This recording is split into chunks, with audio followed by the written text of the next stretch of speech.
2 de agosto, Café com Deus Pai. Mensagem de hoje: Amigos que impulsionam. O texto que lemos é: Os membros do Conselho Superior ficaram admirados com a coragem de Pedro e de João, pois sabiam que eram homens simples e sem instrução, e reconheceram que eles tinham sido companheiros de Jesus. Atos capítulo 4, versículo 13. Esse texto que nós acabamos de ler, que conta para nós que os membros do Conselho Superior ficaram admirados com a coragem de Pedro e de João, está se referindo aos membros do Conselho Superior das sinagogas. O povo judeu se reúne em sinagogas, e em cada sinagoga, que é um templo, existe um conselho de líderes que forma o conselho superior. E esse conselho superior é responsável pelo julgamento daqueles que pregam doutrinas que são diferentes daquilo que eles acreditam. E Pedro e João eram judeus. Então, eles foram levados perante o conselho superior da sinagoga para receberem um julgamento. E por que eles estavam sendo julgados? Porque quando você abre a Bíblia em Atos dos Apóstolos, no capítulo 3, a Bíblia conta que eles estavam indo para a oração. E quando eles chegaram para a oração na sinagoga, havia um paralítico sentado pedindo esmolas. E aquele paralítico pediu esmolas para Pedro e para João. Mas Pedro olhou para aquele paralítico e disse: Olha para nós. Eu não tenho prata e eu não tenho ouro, mas o que eu tenho, isso eu te dou. Levanta e anda em nome de Jesus. O texto de Atos, no capítulo 3, nos conta que aquele homem se levantou imediatamente e ficou firme nos seus pés, e ele entrou no templo junto com Pedro e João e começou a glorificar a Jesus. Só que os membros da sinagoga, que faziam parte do conselho superior, não acreditavam em Jesus. Para eles, Jesus nunca foi o Filho de Deus. E os judeus, até hoje, não acreditam que Jesus é o Filho de Deus. Eles entendem que o Messias, o Salvador, aquele que virá para salvar o povo judeu, levantará a nação de Israel, dando absoluta independência para esse povo. E Jesus, quando ele veio, o povo de Israel estava submisso ao Império Romano. E como Jesus não libertou o povo de Israel, eles não acreditaram que Jesus era o Filho de Deus. Na verdade, Jesus veio para mostrar o reino de Deus, para mostrar que, com a morte dele, todos seriam salvos. E salvos do quê? Dos seus pecados. E os membros do Conselho Superior não entenderam isso. De modo que quando Jesus morreu, eles impediam que as pessoas falassem de Jesus. E quando Pedro e João curaram aquele paralítico em nome de Jesus e começaram a falar que Jesus tinha curado aquele paralítico, os membros do Conselho Superior ficaram admirados com a coragem de Pedro e de João. E eles sabiam que Pedro e João eram pessoas simples, que não tinham estudado a lei. No caso, a lei quer dizer as escrituras. e eles reconheceram que Pedro e João tinham estado com Jesus. Então, essa é a passagem que nós estamos lendo aqui. É importante entender o que aconteceu antes, no capítulo 3, que foi a cura de um paralítico que ficava na porta do templo todos os dias pedindo esmola, em nome de Jesus. E a fúria do Conselho Superior, que não aceitavam que ficassem falando do nome de Jesus. E por isso, quando Pedro e João, em nome de Jesus, curaram aquele paralítico, ao invés de serem honrados, eles foram presos. E quando eles foram presos e foram julgados pelo Conselho Superior, o Conselho Superior, quando interrogava Pedro e João, ficaram impressionados de ver como eles defendiam o nome de Jesus com força e com entendimento e sabedoria. E eles olharam e perceberam, eles andaram com Jesus. Por isso que eles estão falando com toda essa força e inteligência, porque eles são homens simples. Mas essa força e essa sabedoria são de Jesus. Por isso que o pastor Júnior Rostirola, que é o autor aqui do Café com Deus Pai, colocou esse título, Amigos que Impulsionam. A ideia dele é mostrar que Pedro e João andaram com Jesus. E no princípio eles eram tímidos, mas depois que Jesus morreu e eles começaram a pregar o nome de Jesus e operavam-se milagres e maravilhas, eles começaram a falar com ousadia e com coragem a respeito do Evangelho, a respeito do nome de Jesus, porque eles foram influenciados por Jesus. Eles viram como Jesus tinha ousadia e pregava firmemente, e eles aprenderam a ser firmes e a pregar com firmeza, sem medo, mesmo diante do Conselho Superior. Estar diante do Conselho Superior era algo de muita reverência. Os membros do Conselho Superior eram as autoridades da sinagoga. Então, eles estavam sendo chamados perante a autoridade superior. Eles poderiam tremer, eles poderiam ficar com medo, mas eles não ficaram com medo. Eles defenderam o nome de Jesus e defenderam tão bem que os membros do Conselho Superior é que ficaram admirados e disseram: eles andaram com Jesus. Com quem você tem andado? Existem amigos que impulsionam e amigos que levam você para baixo. Vamos ler agora a mensagem. No texto que lemos, Pedro e João se encontravam presos diante dos judeus de alta posição que buscavam explicações a respeito do milagre que havia acontecido pouco tempo antes, em que um homem deficiente fora curado pela oração impetuosa de Pedro, que junto com João não se importou com ser perseguido ou encarcerado por pregar o evangelho. Esses eram homens de fé, com convicção firme acerca do seu chamado. Certamente você conhece o ditado popular que diz: dize-me com quem andas, e eu te direi quem és. Ele reflete a mais pura verdade. Isso nos mostra que a influência das companhias que escolhemos em nossa vida é um fator poderoso, capaz de moldar nossas decisões e comportamentos.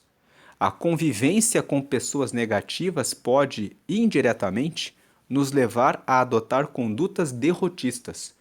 Por outro lado, ao estreitarmos os laços com indivíduos de grande fé e ousadia que demonstram um posicionamento alinhado aos ensinamentos de Cristo, invariavelmente somos influenciados por essas qualidades. A ousadia e a fé de Pedro e João em anunciar o reino de Deus e serem instrumentos de cura para o paralítico demonstram como o chamado do Pai se manifestava por meio de suas ações e palavras. O mesmo se aplica a nós. Deus nos usa na medida em que nos colocamos à disposição em amor, entrega e devoção a Ele. Lendo mais uma vez essa última frase, o mesmo se aplica a nós. Deus nos usa na medida em que nos colocamos à disposição em amor, entrega e devoção a Ele. Quanto você tem se entregado para Deus, para ser instrumento dele na terra? Refletindo sobre suas companhias, questione-se: você está cercado por pessoas que o empoderam e promovem seu crescimento? Saiba que caminhar ao lado daqueles que possuem ousadia e fé pode ser o impulso necessário para vivermos um novo nível em Deus.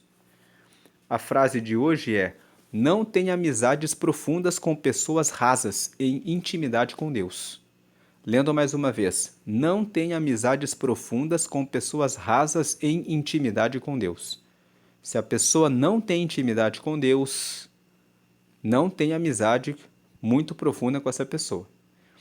O devocional de hoje é o dia 214, de 365 dias.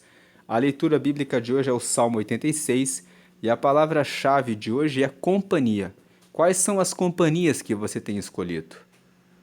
Se você tem prestado atenção em relação às companhias com quem você tem andado, coloque nos comentários #companhia e comece a avaliar com quem você tem caminhado. Se você tem andado com pessoas negativas, é hora de você rever essas amizades. Procure amigos que te impulsionam e fique longe daquelas pessoas que não têm intimidade com Deus. Vamos orar. E se você ainda não recebeu Jesus como seu amigo, como seu Salvador, é importante que você aceite a Jesus para ser amigo de Deus. Por meio de Jesus é que você se torna amigo de Deus. Então, se você crê que Jesus é o Filho de Deus e quer aceitar a Jesus como seu Senhor e Salvador, o seu nome será escrito no céu, em um livro que se chama Livro da Vida, e você vai receber o Espírito Santo, que vai fazer morada em você. E você vai perceber quando estiver fazendo coisas erradas, porque o Espírito Santo vai falar na sua consciência que você deve mudar esse comportamento ou aquele. Se você quer aceitar a Jesus, faça uma oração comigo. Diga assim: Senhor Jesus, eu te aceito como meu único Senhor e Salvador. Escreve meu nome no livro da vida e me dá o teu Espírito Santo para seguir-te até o fim, até a eternidade. Amém. Com essa oração você disse que você recebe Jesus como seu Senhor e como seu Salvador. Dizer que você aceita Ele como seu Salvador é o mesmo que dizer que você quer que Ele perdoe os seus pecados e que você sabe e admite que o sangue que Ele derramou na cruz te purifica do pecado. Você pediu para escrever o seu nome no livro da vida. Se você quer mais informações sobre o livro da vida, leia Apocalipse capítulo 20 na parte final. É o último livro da Bíblia. Lá está escrito que o livro da vida é onde estão os nomes dos que aceitaram Jesus e que são dele e vão morar no céu. E você pediu para ter o Espírito Santo, que agora mora em você. Agora você deve procurar uma igreja e se batizar nas águas. O batismo nas águas tem que ser consciente, com você com livre-arbítrio, dizendo que você quer se lavar dos seus pecados e quando você sai das águas, você está lavado para uma nova vida com Jesus. E depois que você é batizado nas águas, você deve participar da ceia. O batismo nas águas está em João, capítulo 3, versículo 5. Você pode ler depois, lá na sua Bíblia. João, capítulo 3, versículo 5, fala sobre o batismo nas águas. Ele fala que quem quer herdar o reino de Deus tem que nascer da água e do Espírito. O batismo é o nascimento pela água. E o nascimento pelo Espírito é quando você aceitou a Jesus. Depois que você é batizado nas águas, você deve participar da ceia. A ceia é uma comunhão em que as pessoas da igreja comem um pão que é partido por todos, que simboliza o corpo de Jesus que foi partido por todos nós. E depois se bebe um cálice com suco de uva que representa o sangue de Jesus que limpa do pecado. Quando você come do pão, você lembra, Jesus deu o corpo dele pela minha vida, pela nossa vida.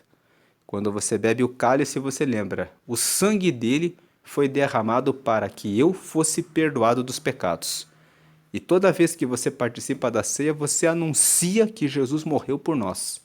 E você também anuncia algo futuro, que ele voltará. E nós estaremos com ele se tivermos permanecido até o fim com ele. Então, escolha a amizade com Jesus. Você que ainda não pensou, não decidiu-se por Jesus, repense. Volte o vídeo e faça essa oração e vá avante estando com Jesus. E se você já está como cristão, mas não avançou para o batismo nas águas, ou já batizou nas águas, mas não está participando da ceia, você precisa participar da ceia. Jesus falou a respeito da ceia. Leia depois lá na sua Bíblia em João, capítulo 6, versículos 54 até 57. Lá Jesus disse que o pão é a comida do céu e que o cálice representa a bebida do céu. E ele fala assim: a minha carne é verdadeiramente comida e o meu sangue é verdadeiramente bebida. O que quer dizer isso? Que quando você participa da ceia, você come do pão e bebe do cálice, você realmente é fortalecido na fé em Jesus. Você recebe força espiritual. Assim como nós precisamos do alimento para ter forças, nós também precisamos participar da ceia, porque comemos da carne de Jesus e bebemos do sangue dele, que são simbolizados pelo pão partido e pelo cálice com suco de uva. Participar da ceia não é um ato simples, mas é um ato poderoso em que você está fazendo parte do corpo de Cristo, fazendo parte da igreja e recebendo força espiritual para ter mais fé e para ficar com mais graça para vencer os pecados cada dia mais e mais. Vamos agradecer a Deus, Senhor. Te agradecemos por essa palavra de hoje que nos fala sobre os amigos que impulsionam. Pedimos que o Senhor venha nos ajudar a escolher amigos que realmente estão comprometidos em segui-lo em espírito e em verdade. O Senhor falou isso em João capítulo 4, versículos 23 e 24. Deus é espírito e é importante que os seus adoradores o adorem em espírito e em verdade. Adorar em espírito significa que nos nossos pensamentos, no nosso íntimo, nós estamos sempre fazendo a coisa certa. Porque existem pessoas que, por fora, falam uma coisa, mas no seu espírito lá dentro, são mentirosos, enganadores, trapaceiros, adúlteros, perversos nos seus pensamentos. Mas o Senhor fala que aquele que se achega ao Senhor tem que adorá-lo em espírito e em verdade. Em verdade, fala a respeito das nossas palavras e das nossas atitudes. Nós temos que mostrar com o que falamos e o que fazemos que estamos na verdade, que realmente praticamos a palavra de Deus. É aquele que adora em espírito, no seu íntimo e em verdade, mostrando palavras e ações que revelam que fomos transformados, é que somos adoradores de Deus. Que nós possamos ter amigos assim e que nós possamos ser esses amigos que têm relacionamento íntimo com o Senhor para poder comunicar e ajudar aqueles que são nossos amigos. Que o Senhor faça assim sobre todos que seguem a Ti, hoje e para sempre, até a eternidade, que possamos chegar até o céu, purificados e para estarmos com o Senhor eternamente. Amém.